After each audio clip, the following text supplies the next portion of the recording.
Žinot, ką supratau? Tik mano kelias man gali atnešti pilnatvę. Ir yra belenkiek daug žmonių, kurie rodo, kaip jie eina savo keliu ir koks jų nuostabus yra gyvenimas. Ir aš žiūriu juos ir galvoju, jeigu aš darysiu tą patį, ką tu rodai, ką tu darai, jeigu aš seksiu tuos žingsnius, kuriuos tu padarei, ir viską darysiu taip pat kaip tu, aš turėsiu tą patį rezultatą. Ir tai yra toks melas. Ir žinai dėl ko? Tai yra melas dėl to, kad neįmanoma man turėti tokio rezultato, kokį turi tu, dėl to, kad aš nesu tu. Tiesiog čia yra toks paprastas dalykas.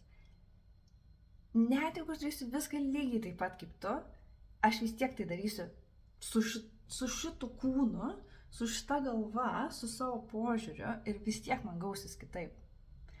Tai reiškia, kad šitas žmogus, koks esu aš, yra toksai tik vienas ir aš galiu bandyti sekti kitų keliu, bet aš niekur nenueisiu tuo keliu, nes tai yra kažkieno kito kelias. Aš turiu eiti savo keliu, o man niekas negali parodyti, kaip man eiti savo keliu, dėl to, kad tik aš vienas toks esu.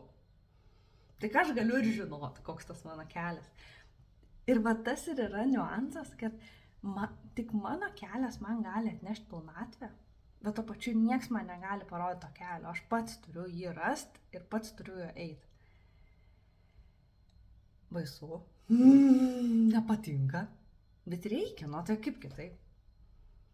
Tai sėkmės, laikykitės, jūs galit ir jeigu turit kažkokių tais susidurėt su sunkumais, einant to savo keliu, arba nedrąsu, arba neaišku, arba nežinot kur čia ką ir kaip, parašykit, pakalbam. Man atrodo, kažkaip fainiau yra kartu aiškintis, negu vienam ten kleidinėt aklai.